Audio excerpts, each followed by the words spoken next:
Welcome to EV talks. यामा ने दिखाए अपने दो नए इलेक्ट्रिक स्कूटर, एक होगा एरोक्स इलेक्ट्रिक। ओला के ऊपर सेल टेक्नोलॉजी चुराने के लगे आरोप, आखिर क्या है सच? ईवी में मिलने वाली सब्सिडी गवर्नमेंट करेगी अब खत्म। हीरो वीडा ने लॉन्च किया अपना एक नया वेरिएंट एंड और भी बहुत कुछ इस वीडियो में आज आपको पता लगने वाला है, क्योंकि ये अपना ईवी टॉक्स के अंदर हम पूरे हफ्ते की तगड़ी ईवी न्यूज़ आपके लिए लेके आते हैं। कौन सी गाड़ी लॉन्च हो रही है, कौन सी बाइक लॉन्च हो रही है, ईवी बैटरी इनोवेशन कहाँ पे जा रही है, ईवी की दुनिया में क्या लफड़ेबाजी हो रही है, और भी बहुत कुछ जो कि सुन के देख के आपको मजा भी आता है। तो स्टार्ट करते हैं न्यूज़ नंबर 1 से। यामा एरोक्स इलेक्ट्रिक फाइनली यामा ने रिवील कर दिया है, जो कि दिखने दिखाने में काफी सिमिलर हो जाता है इनके पेट्रोल वेरिएंट से, लेकिन हाँ थोड़े बहुत चेंजेस फिर भी किए गए हैं। जैसे कि सबसे पहले नाम में चेंज हो गया है, इसे बुलाया जाएगा एरोक्स ई। बाकी जो डिस्प्ले है, व्हील है, ओवरऑल जो डिजाइन है वो सिमिलर ही हो जाता है इनके पेट्रोल वाले वेरिएंट से। इंजन की जगह अब यहाँ पे मिड ड्राइव मोटर ने ले ली है, जो कि 9.5 किलोवाट की है, 48 न्यूटन मीटर का टॉर्क जनरेट करती है। बैटरी पैक यहाँ पे दो हैं, रिमूवेबल है, निकाल के भी चार्ज किए जा सकते हैं। एक है 1.5 किलोवाट आवर का, दोनों मिला के 3 किलोवाट आवर, जिससे सर्टिफाइड रेंज मिलेगी 106 किलोमीटर की, जो कि मुझे कम लग रही है भाई। इतना धांसू स्कूटर और रेंज सर्टिफाइड वाली इतनी है, मैं कह रहा हूँ सर्टिफाइड इतनी है तो रियल वाली 90 के आसपास ही हो सकती है। बाकी इसके अंदर 3 राइडिंग मोड मिलेंगे, इको, स्टैंडर्ड और पावर। साथ ही में एक बूस्ट मोड भी होगा, जो कि क्विक ओवरटेकिंग के लिए है। फ्रंट में डिस्क ब्रेक है विद एबीएस, रियर में डिस्क ब्रेक। अभी इसकी प्राइसिंग नहीं आई है, इसे फ्यूचर में लाया जाएगा अगले साल के फर्स्ट क्वार्टर से या फिर मिड 2026 तक। बाकी स्कूटर दिखने दिखाने में यहाँ पे सिमिलर ही हो जाता है। दूसरा यामा का इलेक्ट्रिक स्कूटर है यहाँ पे रिवर इंडी बेस्ड EC06, जो कि कुछ टाइम पहले बताया गया था कई मीडिया हाउसेस द्वारा कि भाई रिवर इंडी को ही रीबैज करके थोड़े बहुत चेंजेस करके उसके अंदर यामा लॉन्च करेगा। तो फाइनली ये वो स्कूटर हो जाता है। स्कूटर मैकेनिकली एग्जैक्टली सेम है, अंदर जो पावर ट्रेन है, अंदर जो बैटरी है, चार्जिंग कैपेसिटी, रेंज वगैरह सब एग्जैक्टली सेम हो जाता है रिवर इंडी के स्कूटर की तरह। लेकिन चेंजेस यहाँ पे डिज़ाइन को लेके किए गए हैं। जैसे कि आप फ्रंट देखोगे बिल्कुल अलग हो जाता है रिवर इंडी के मुकाबले, ये थोड़ा सा और शार्प लग रहा है। पीछे की तरफ आओगे तो यहाँ भी आपको डिज़ाइन जो है थोड़ा सा कॉम्पैक्ट और एजाइल टाइप देखने को लगता है। लेकिन एक यहाँ पे गड़बड़ भी हो गई है, जो मुझे कहूँगा एक रिवर इंडी की जो खासियत थी वो यहाँ पे छिन चुकी है। बूट स्पेस यहाँ पे बहुत ज़्यादा कम हो चुका है, वो है अब 24.5 लीटर का। मेरे हिसाब से जो एक एडवांटेज थी ना रिवर इंडी के स्कूटर में, वो यहाँ पे कम हो गई है। अब डिपेंड करता है भाई, किसी को मे भी ज़रूरत ना हो, लेकिन ज़्यादा बूट स्पेस होना हमेशा अच्छी चीज़ होती है, तो वो इस वाले स्कूटर में हमें देखने को नहीं मिलेगी। बाकी प्राइसिंग जो है इन दोनों स्कूटर की, चाहे वो एरोक्स इलेक्ट्रिक हो या फिर ये वाला EC06 हो, दोनों की नहीं आई है। अगले साल इन्हें लॉन्च किया जाएगा पहले क्वार्टर से सेकंड क्वार्टर के बीच में, यानी कि अगले साल मिड से पहले इन्हें लॉन्च कर दिया जाएगा, ऐसा एक्सपेक्टेड है। और जो रिवर इंडी वाला स्कूटर है उसे रिवर इंडी की ही फैक्ट्री में बनाया जाएगा, उसके ऊपर अपने डिजाइन पैनल वगैरह लगा लेंगे और यामा की बैजिंग कर देंगे। आप इनसे इंप्रेस हुए हो, कितने आपको अच्छे लगे या फिर नहीं अच्छे लगे हैं, क्या कमियां लगी हैं, आप कॉमेंट में बता सकते हो। लेकिन मेन फैक्टर जो होता है प्राइसिंग, और मुझे ऐसा लगता है कि यामा वाले स्कूटर की प्राइसिंग डेफिनेटली रिवर इंडी से थोड़ी तो ज़्यादा होगी, और एरोक्स भी मान के चलो 2 लाख से नीचे तो मेरे हिसाब से नहीं आएगा। ठीक है, बाकी आप बताओ कमेंट में आपको ये दोनों स्कूटर कैसे लगे। दोस्तों फेम 3 सब्सिडी अब जाने वाली है। गवर्नमेंट ने यहाँ पे क्लियर कर दिया है कि ये बिल्कुल आखिरी बार है कि हम आपको सब्सिडी दे रहे हैं। इसके बाद से हमारी तरफ से कोई भी सब्सिडी एक्सपेक्ट मत करना। ये जो फिक्सर ईयर चल रहा है, फिक्सर ईयर बोले तो जो मार्च से अप्रैल चलता है, सॉरी अप्रैल से मार्च चलता है, तो यानी कि अगले साल का जो मार्च होगा, मार्च 31 तक आखिरी सब्सिडी हमें देखने को मिलेगी फेम वाली इलेक्ट्रिक 2 व्हीलर, 3 व्हीलर और कार्स के ऊपर। ये गवर्नमेंट ने क्लियर कर दिया। आई थिंक कार के ऊपर तो मिलती भी नहीं है, कुछ सेलेक्टिव केसेस में मिलती है, जिन्हें मैं आगे बताता हूँ। तो यहाँ पे आखिरी बार होने वाला है। अब इस चीज़ को लेके बहुत से लोग खुश भी हो रहे हैं, बहुत से नहीं हो रहे हैं। गवर्नमेंट का कहना ये है कि भाई देखो, हमने तो इलेक्ट्रिक 3 व्हीलर के अंदर 30% की पेनिट्रेशन कर ली है, लेकिन 2 व्हीलर में अभी भी हम 10% से नीचे ही हैं। इवन कार में तो हम अराउंड 5% के ही हैं या फिर उससे कम ही हैं। यहाँ पे गवर्नमेंट का ये कहना है कि भाई कस्टमर साइड पे जो हमें फोकस कर रहा था ना सब्सिडी से, वो हम ऑलरेडी कर चुके हैं। हमारा फोकस अब कस्टमर से उठ के चार्जिंग इंफ्रा के ऊपर आ रहा है, या फिर जो बाकी चीज़ें होती है पूरे इकोसिस्टम वाली, उस पर हम ज़्यादा जा रहे हैं। जैसे कि इन्होंने बताया कि एम्बुलेंस हो गए, बस हो गई इलेक्ट्रिक वाली, इन सबको तो हम सब्सिडी 2028 तक देंगे, लेकिन ये जो पर्सनल वाली सब्सिडी है, जो इलेक्ट्रिक 2 व्हीलर 3 व्हीलर मिली थी, उसे हम बंद करने वाले हैं। और इन्होंने ये भी बताया कि अब हमारा focus charging infra plus battery swapping पे भी होगा, जो कि अगर हम थोड़ा दूर से देखें तो एक अच्छी चीज़ भी हो जाती है, क्योंकि अगर ईवी इकोसिस्टम नहीं है, बोले तो चार्जिंग इंफ्रा नहीं है, तो फिर ईवी किस काम की। और अगर हम चार्जिंग इंफ्रा को बहुत ज़्यादा सुधार देते हैं, लेकिन ईवी इतनी वाइबल नहीं हो पाती खरीदने में, तो फिर चार्जिंग इंफ्रा किस काम का। तो दोनों कंडीशन में मामला डामाडोल नजर आता है, बैलेंस लेके हमें चलना पड़ेगा। खैर यहाँ पे अगर मैं बताऊँ इसके फायदे नुकसान क्या होंगे, देखो बड़ी कंपनियां जो होंगी वो तो ईजिली से सर्वाइव कर लेंगी, क्योंकि उन्हें लॉस में बेचने में भी कोई दिक्कत वाली बात नहीं है, और उनके पास वॉल्यूम इतना सारा होता है कि वो पैसा कमा ही लेंगे। लेकिन दिक्कत होगी यहाँ पे स्टार्टअप्स को। स्टार्टअप्स जो है, जो कि नए बंदे आना चाह रहे हैं इस फील्ड के अंदर, उन्हें गवर्नमेंट सब्सिडी बहुत ज़्यादा हेल्प करती थी, उन्हें दिक्कत हो सकती है, और साथ ही में हमें भी थोड़ी दिक्कत हो सकती है, क्योंकि आने वाले टाइम में जब सब्सिडी हट जाएगी तो मे बी स्कूटर्स की, बाइक्स की प्राइस थोड़ी हमें बढ़ के दिखे, क्योंकि सब्सिडी नहीं हटेगी तो शायद से कंपनी अपनी प्राइसिंग को बढ़ा सकती है। तो आने वाले जो 12 से 18 महीने होंगे वो देखने लायक होंगे भाई, कि कहानी किस तरफ जाती है, ऊपर या फिर नीचे। बाकी आपको क्या लगता है कि सब्सिडी हटाना सही है या फिर अभी सब्सिडी थोड़े और टाइम के लिए चलनी चाहिए? जो भी आपको लगता है आप कमेंट में बता सकते हो। दोस्तों ओला इलेक्ट्रिक एक बार दोबारा से कंट्रोवर्सी में आ गया है, और इस बार आया अपने बैटरी सेल्स को लेके। तो इनके ऊपर आरोप लगाया गया है कि इन्होंने जो बैटरी सेल टेक्नोलॉजी है उसे चुराया है साउथ कोरिया से। तो साउथ कोरियन मीडिया के अनुसार एलजी कंपनी, जो कि एक साउथ कोरियन कंपनी है, वो अब अंडर इन्वेस्टिगेशन है। इनके ऊपर इन्वेस्टिगेशन चालू कर दी गई है नेशनल इंटेलिजेंस सर्विस और पुलिस के द्वारा। आरोप ये लगाया गया है एलजी के ऊपर कि इनका एक फॉर्मर एम्प्लॉय था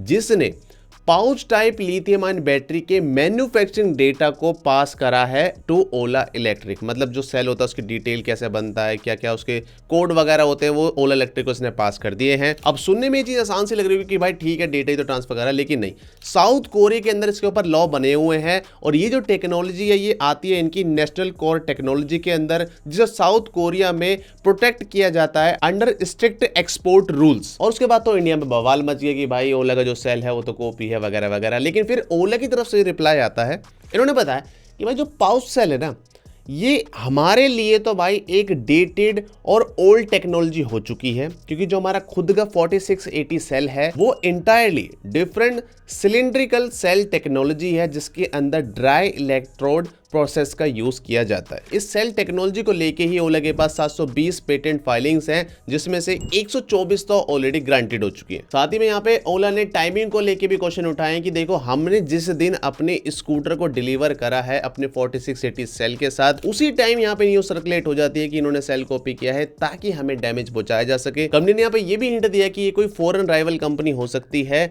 जो कि चाहती है कि इंडिया के अंदर बैटरी मैन्युफैक्चरिंग ना हो या फिर ढंग से फल फूल ना पाए, उसमें हम कुछ ना कुछ गड़बड़ डाल दें। तो ये कुछ सीन हुआ था जो रीसेंट कंट्रोवर्सी हुई है इनकी सेल टेक्नोलॉजी पे। दोस्तों BMW अपनी finally i5 long wheel base electric car को लॉन्च करने वाला है इंडिया के अंदर पूरे 1 साल के डिले के बाद। तो इस कार को लाया जाने वाला था भाई 2025 के अंदर, इसे लाया जाएगा अगले साल 2026 के स्टार्टिंग में। अब ऐसा क्यों किया वो मैं आपको बता देता हूं। तो देखो BMW जो i5 है इसके अंदर काफी बड़ा बैटरी पैक होता है 97 किलोवाट आवर का, जिससे रेंज तो काफी अच्छी मिलती है, लेकिन बड़ा बैटरी पैक ग्राउंड क्लियरेंस का भी दुश्मन होता है, स्पेशली जब कार जो है लग्जरी सेडान टाइप की हो। यहां भी वही सीन हो रहा था। BMW ने इसके ऊपर काफी इंजीनियरिंग करी है, चेसी के ऊपर रिवर्क करा है ताकि इसे ग्राउंड क्लियरेंस को बढ़ाया जा सके, और फाइनली जो अब इंडिया में आएगी उसके अंदर हमें ग्राउंड क्लियरेंस थोड़ा ज्यादा देखने को मिलेगा, और चांसेस है कि इसे रियर व्हील ड्राइव के साथ लाया जाए, जिसमें मोटर है 340 हॉर्स पावर की, 430 न्यूटन का टॉर्क,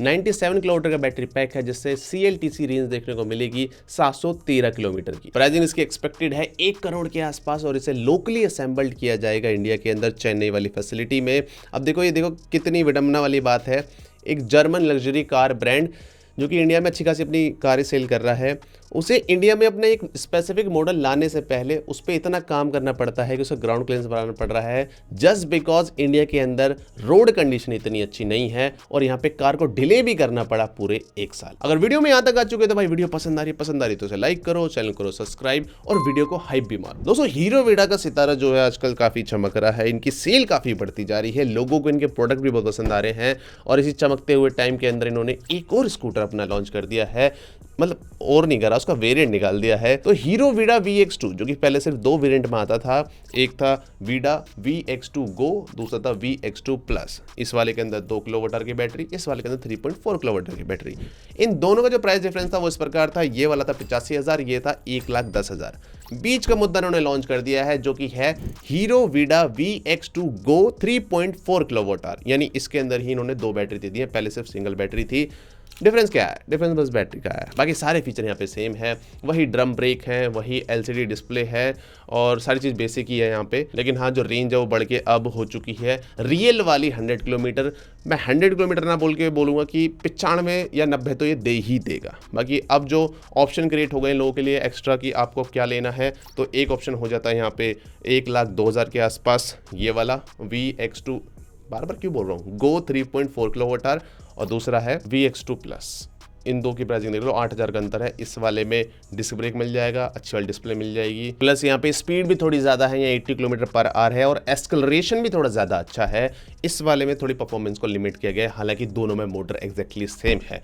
तो एक और वेरिएंट आ गया है। और हाँ, विडा मुझे अब लग रहा है कि भाई कंपनी ना दबा के उठ रही है, और इसका ना एक्सेलरेशन ग्राफ सेल्स के मामले में भी अच्छा हो रहा है। इस वेरिएंट को लाने से भी आई थिंक इनकी सेल बढ़ेगी। और उन्होंने कुछ टाइम बोला था कि जिस दिन हम 20 से 25 हज़ार यूनिट सेल करना स्टार्ट कर देंगे, हम ब्रेक इवन पे आ जाएंगे। ब्रेक इवन का मतलब होता है ना कंपनी लॉस में बेच रही है ना फायदे में बेच रही है, ब्रेक इवन उस स्टेज को कहते हैं। अभी अगर आप पूछोगे तो विडा अभी भी लॉस में है अपने स्कूटर्स को लेके। दोस्तों, टेस्ला और गूगल दोनों ही एक नंबर के राइवल हो जाते हैं अगर हम बात करते हैं रोबोट टैक्सी की। यूएस के अंदर दोनों ही अपनी रोबोट टैक्सी को चला रहे हैं। वेमो जबकि पहले से चला रहा है, टेस्ला ने रिसेंटली एंट्री ली है।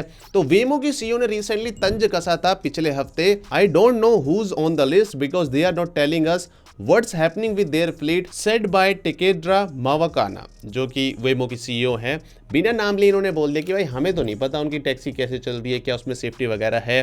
अब इस चीज़ से भाई टेस्ला को लग गया बुरा, और इलॉन मस्क ने अपनी जितनी भी गाड़ियां हैं जो इनकी फ्लीट में चल रही है, फ्लीट के जितनी भी गाड़ियां चल रही है, चाहे वो कस्टमर वाली भी हो, उन सभी का डेटा इन्होंने लाइव कर दिया है अपनी ही वेबसाइट पे एक अलग सेक्शन में। अब होगा क्या, आप वहां पे जाके देख सकते हो कि इनके जो फुल सेल्फ ड्राइविंग सॉफ्टवेयर है उस पे डेली कितने किलोमीटर इनकी गाड़ियां चल रही हैं, और ये एक लाइव मीटर है जो कि यहाँ पे आपको चलता हुआ दिख रहा है।